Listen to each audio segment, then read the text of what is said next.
સુરતના સણિયા હેમાદ વિસ્તારમાં રહેતા સૌરાષ્ટ્રના પરિવારની ધોરણ 8માં અભ્યાસ કરતી તરુણી સાથે ફ્રેન્ડશિપ કરી ફરવાના બહાને શારીરિક સંબંધ બાંધ્યો હતો, જેથી તરુણી ગર્ભવતી બની ગઈ હતી. સારોલી પોલીસે દુષ્કર્મની ફરિયાદ નોંધી મધ્યપ્રદેશની સરહદ ઉપરથી આ કાર ડ્રાઈવર યુવાનને ઝડપી પાડ્યો છે. પરપ્રાંતીય કાર ડ્રાઈવર યુવાન વિરુદ્ધ સારોલી પોલીસે દુષ્કર્મની ફરિયાદ નોંધી મધ્યપ્રદેશની સરહદ ઉપરથી ઝડપી પાડવામાં સફળતા મેળવી છે.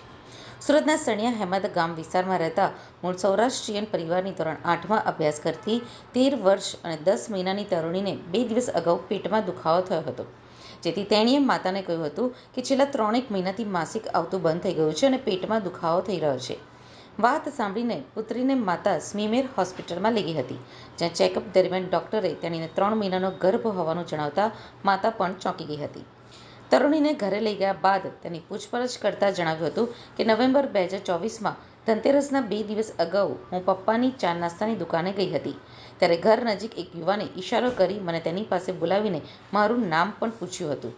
ત્યારબાદ તેનું નામ પૂછતા રાઘવેન્દ્રસિંહ ઉર્ફે નીતિન વીરસિંહ ભદૌરિયા હોવાનું અને ફ્રેન્ડશિપ કરવું છે એવું પૂછતા મેં હા કહ્યું હતું.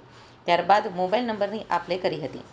ત્યારબાદ અમે બંને નિયમિત રીતે વાત કરતા હતા અને ધનતેરસના દિવસે સાંજે મને શુભમ ઇન્ડસ્ટ્રીઝની પાછળ મળવા બોલાવી હતી, જ્યાંથી વાત કરવાના બહાને કારમાં બેસાડીને આઉટર રિંગ રોડ ઉપર અવાવરૂ જગ્યાએ લઈ જઈ શારીરિક અડપલાની સાથે શરીર સંબંધ બાંધ્યા હતા.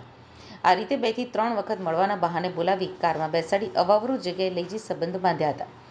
એકવાર દુષ્કર્મ કર્યા બાદ 3 મહિના પહેલા પરત આ રીતે કારમાં ફરવા લઈ જઈ દુષ્કર્મ કર્યું હતું. આ ભાંડો ફૂટી જતા જ રાઘવેન્દ્ર ઉર્ફે નીતિન વીરસિંહ ભદૌરિયા વતન મધ્યપ્રદેશ ભાગી ગયો હતો, જેથી સારોલી પોલીસની ટીમ મધ્યપ્રદેશ પહોંચી હતી.